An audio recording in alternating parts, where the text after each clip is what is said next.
Who are you? Abby. Abby who? Abby Haisting.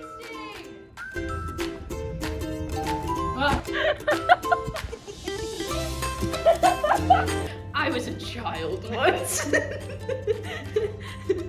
Okay. Yeah, I had to read a really stupid poem once in like high school. It was so dumb. It was like Robert Frost, The Path Not Taken, The Path Not Chosen, something like that. And it's a great message. It was basically how everyone takes one road and you choose to take the one that hasn't been taken yet. You forge your own path. That's kind of like what my definition of individuality is. Being able to be your own person and coming up with something that makes you unique from everyone else. So you're an individual.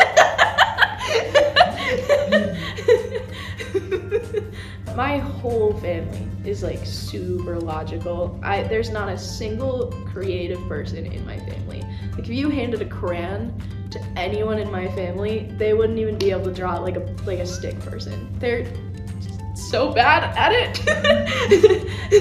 I just wanted to do something different. I wanted to be someone that I didn't have to follow in someone else's footsteps.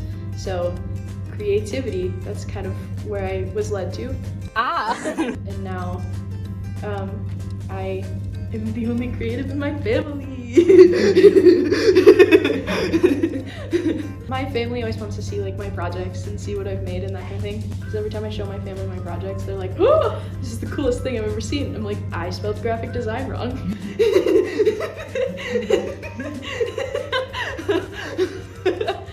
I like working with other people.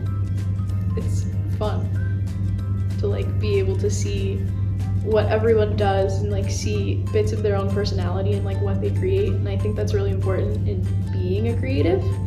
There was a project we did in high school that was super funny and is what made me want to be a creative.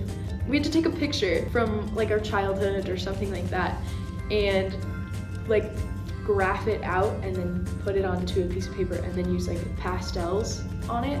And I did a picture of me and my brother, which is the funniest picture I've ever seen in my life. It's the two of us when we were kids dancing in a cornfield. And I drew it and it was terrifying because both of us look awful in the picture anyway. And then when I finished it, I hung it on the ceiling above my brother's bed when he was off at college. So when he came home and tried to go to bed, there was a really terrifying picture of us on his ceiling.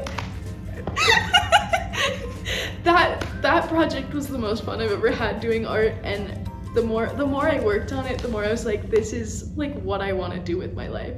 So